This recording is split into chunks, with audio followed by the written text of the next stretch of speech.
Address 58 Subjection to Christ. Then said he unto the disciples, It is impossible but that offenses will come, but woe unto him, through whom they come. It were better for him that a millstone were hanged about his neck, and he cast into the sea, than that he should offend one of these little ones. Take heed to yourselves, if thy brother trespass against thee, rebuke him, and if he repent, forgive him. And if he trespass against thee 7 times in a day, and 7 times in a day turn again to thee, saying, I repent, thou shalt forgive him. And the apostles said unto the Lord, Increase our faith.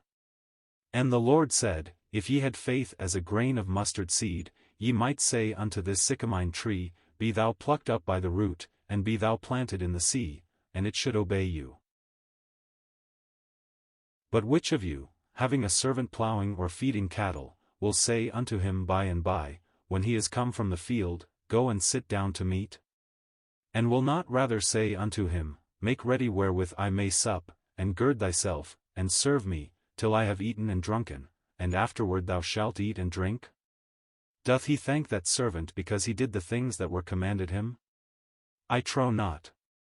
So likewise ye, when ye shall have done all those things which are commanded you, say, We are unprofitable servants, we have done that which was our duty to do. Luke 17 verses 1-10. Our blessed Lord has given us a great deal of practical instruction in the 4 Gospels. This is something we shall never get beyond as long as we are down here in this world. Everything that is spiritual in any part of the Bible is for us. There are certain things, we know, that have a special dispensational application, but all the great moral and spiritual truths apply at all times. As Christians we ought to come back again and again to the teaching given by Jesus in the Gospels that we may learn of him how to walk and to please God as we pass on through this scene.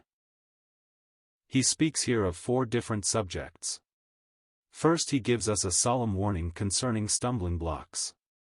We read that Jesus said unto the disciples, It is impossible but that offenses will come, but woe unto him, through whom they come. The word translated offenses really means stumbling block. From time to time there will come occasions of stumbling. Some will forget their responsibilities and allow themselves to be guilty of things that will prove to be stumbling blocks to others. They will offend or scandalize their weaker brethren, but we are not to excuse these things in ourselves or in others. We may find it easy to say, I did not mean any harm. But we are responsible to so walk that others following our example may not go astray into the path of sin through our bad example. We shall have to answer for it if we offend in this way. Jesus said, It were better for him that a millstone were hanged about his neck, and he cast into the sea, than that he should offend one of these little ones. One might be terrified almost at these words. They should cause us to walk circumspectly, not as fools, but as wise, redeeming the time, because the days are evil. One might say, I live my own life, and I do not care what people think. I live according to my own judgment.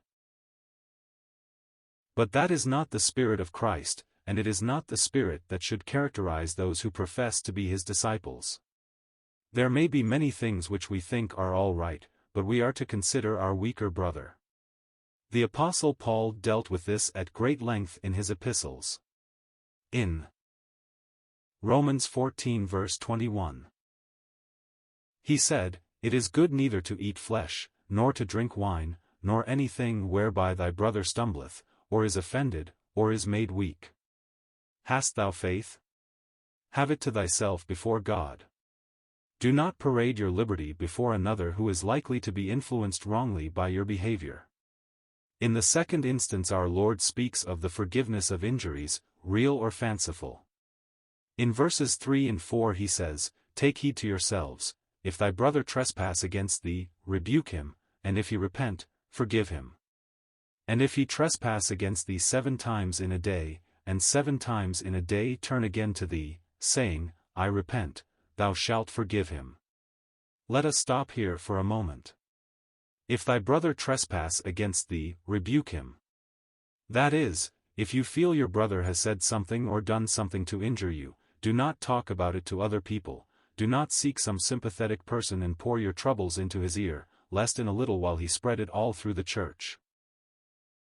There is an old saying, "If you are wise you'll advertise," and here are all the points essential. First, tell your business to a friend, then say, "It's strictly confidential." So if somebody has offended you, do not tell it to anyone else. Go to him who has done the wrong and rebuke him for it. And if he repent, forgive him. Go straight to the one who has offended you, tell him exactly what he has said or what he has done that is grieving you. That takes real manhood. Sometimes it is so much easier to go round muttering and talking to other people about offenses instead of going to the one who has done the wrong and telling him what is on your mind.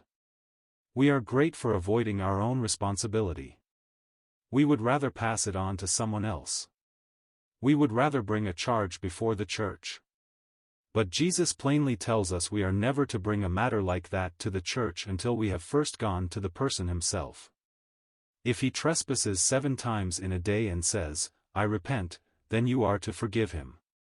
Remember on another occasion. If he trespasses 7 times in a day and says, "I repent," then you are to forgive him. Remember on another occasion. Matt 18:21-22, Peter said, "Lord, how oft shall my brother sin against me, and I forgive him? Till 7 times? Jesus saith unto him, I say not unto thee, until 7 times, but, until 70 times 7. I am afraid none of us have ever had to forgive that many times. Of course, we are not called upon to proclaim forgiveness until the other person professes to repent. I do not have to run after someone, calling, "I forgive you. I forgive you." He is likely to say, "I do not want you to forgive me, I do not need your forgiveness." But we are to maintain always an attitude of mercy and to love him until at last he breaks down and says he repents. Then we are to forgive as freely as God forgives us. The third lesson we have here is that of the power of faith. When Jesus told these things to his disciples, they looked at him, as much as to say, "You are setting up a standard so high we cannot attain to it." They exclaimed, "Lord, increase our faith." And the Lord said, "If ye had faith as a grain of mustard seed, ye might say unto this sycamine tree, Be thou plucked up by the root, and be thou planted in the sea, and it should obey you." Do not misunderstand that. He did not mean that we are to go about demonstrating our power over nature. Faith, you know, is believing God, and faith leads one to act in accordance with his revealed will. Now if God reveals to you that you should pray that some sycamine tree be plucked up and cast into the sea, he will give faith for it, but that is not the customary thing. What the Lord is teaching is that if you have real faith you will be able to triumph in spite of all outward circumstances.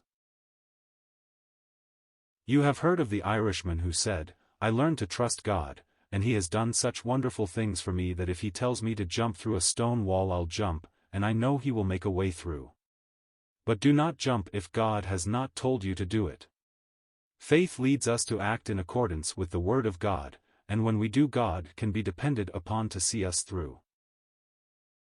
In the fourth instance, the Lord says some things to keep us from overestimating our own devotedness, or the value of our own service. He uses a very simple illustration. He speaks of a farmhand working in the field, plowing, or feeding the cattle, and doing other duties, then coming back to the house where it is his business to help prepare the meal and to wait upon the owner of the farm. He says in a case like that, after you have done your plowing, carried food to the cattle and finished a number of other duties that are yours and you come to the house, you do not expect the owner to say to you, "Sit down here while I prepare the meal, and I shall be glad to wait on you." No, you are not looking for that. You are a hired hand, a servant, and you are appointed to do certain things for which the owner pays you. You do not feel that any special commendation is due to you for doing that for which you are being paid. The arrangements were made when you came to work on the farm, and so you do not expect any special consideration. You do not say, "I have given my time, and I think I deserve a great deal more attention." So the Lord warns his disciples not to allow themselves to be carried away with the idea that because of their service they deserve special commendation. We are bought with his precious blood, and our work is to serve with gladness. We are but imperfect workmen at best. He says, "When ye shall have done all those things which are commanded you, say, We are unprofitable servants, we have done that which was our duty to do." It is our duty to continue in the service of our Lord Jesus Christ. We leave it to him to appraise our work. He will take note of all service for himself, and everything that has been done out of love for him will be rewarded, even to a cup of cold water given in his name.